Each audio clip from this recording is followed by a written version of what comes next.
My teenage son has been eating more than normal. At first I thought it was puberty, but now I think it's cannibalism. I knew it had gotten worse when he started consuming his white goo. This wasn't normal. It was 8 a.m. and he hadn't even come down for breakfast. It's tough being a single mom of a teenage boy. I don't complain. Hell no, I love my son. Jacob's done nothing but make my life better for the most part. As a little one, he was always so quiet, loving story time and reading books.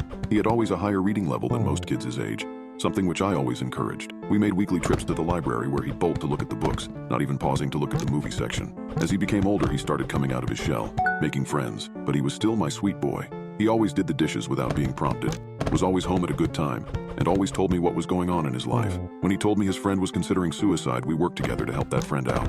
A few months ago, everything changed. I don't know what triggered the change, but it was a day and night change. I could normally go to work and trust Jacob to be out of bed, ready to go. He loved school and was excited he was finally a sophomore. It was almost time for me to go to work and he hadn't so much as opened his bedroom door. I was naturally concerned. I thought he was sick.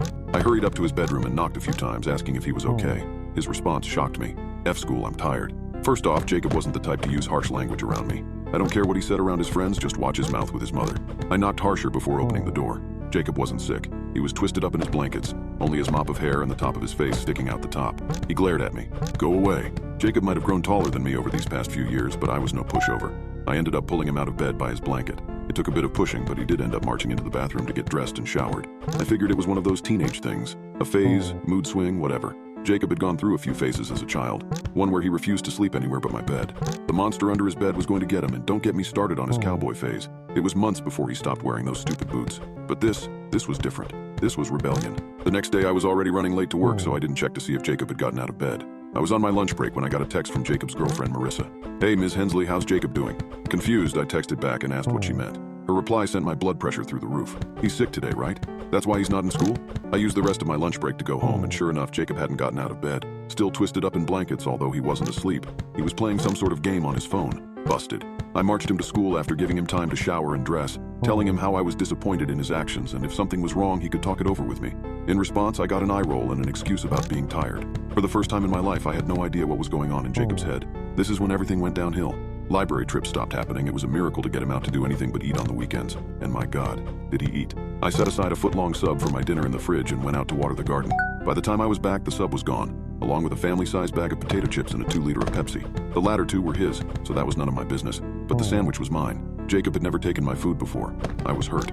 At first I thought this was just a one-time thing, and I was convinced it was after he told me he was going to do a half marathon. But I was wrong. He was doing a half marathon of eating food. His appetite became voracious over the weeks. On days I knew he went to school, he would pack his own lunch but eat whatever the cafeteria had as well. And judging by the payments the school gave me, he was eating everything he could fit on those plastic trays. He obviously gained weight, and although he was never a skinny kid, he's now so large he's having a bit of trouble buckling himself in when he's in the car. What's worse is how he shut me off. We were so close for so long. We hid nothing from each other. He told me about his crushes on girls or when he was feeling depressed. I told him whenever I had a bad day at work or when I met a nice guy on a dating website. Last night was one of the worst of my life. He came home with the cops. I had no idea he was gone. I was frosting the cake for his birthday when I saw the blue and red flashing lights in the driveway. For several achingly long moments, I thought my son was dead. Then the door opened and Jacob came out, the cop walking him to the house. I ran to the front door, dropping the chocolate frosting bag in my rush. I opened the door and pulled Jacob into a hug so tight I probably could have snapped him in two. The hug was not returned. Ma'am, can we step inside and have a talk? The cop adjusted his belt and looked stern. Of course I let him in. Jacob sat beside me as the cop explained what happened. Jacob had been hanging out with a few sketchy individuals. They had trespassed into a condemned building and started being a general nuisance, throwing things around, playing loud music. Jacob was the only one that didn't get away. The other hoodlums were too quick. Jacob was getting off with a warning. This time, when the police left and it was just me and Jacob, I broke down. I sobbed, begged to know why. Just why was he doing this? I wanted my boy back. I wanted to go to the library with him again, read his favorite books, laugh like old times. I think my tears got to him. I saw a bit of the old Jacob in his face as he rested his hand on my shoulder. I'm sorry, Mom. He looked in the kitchen. How about we have some cake and just hang out, okay? He smiled. We ended up polishing off the cake together. We didn't talk about anything serious, just something Jacob had watched on TV he thought was a hoot. It was really. I laughed until my sides hurt. I worried about him, but for a brief hour I thought that maybe he was back to normal. It's almost 12 now. He hasn't even stirred. I haven't heard him walk around. I got up and headed upstairs. I wanted to talk about his behavior. I wanted to know what the hell was going on. I knocked on his door. Jacob, are you awake? No response. I frowned and knocked again. Jacob, I hope you're decent. I slowly opened the door. The blanket lay on the floor, shredded and covered in a thin layer of a shiny ooze. I looked at the bed and shrieked. Jacob was nowhere to be seen. Instead, there was this bubble. That's the best way to put it. a murky reddish-brown bubble. I ran up to it, and now up close I could tell where Jacob was. Inside. He was curled up like a fetus, his eyes were closed, and he was completely naked. I couldn't tell if he was even breathing. I screamed and started to claw at the bubble's wall, desperate to get him out. It was an impossible task. The bubble's surface was thick and wouldn't give.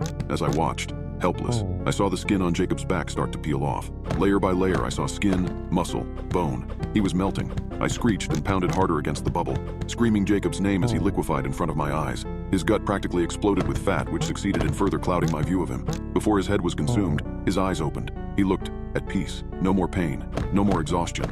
He smiled before the flesh on his face was consumed, leaving behind a grinning skull that too vanished.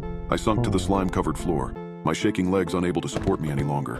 My son was changing. After several moments, I rested my hand on the shell of his cocoon and strangely smiled as well. Just a phase, people say. This would be just a phase as well.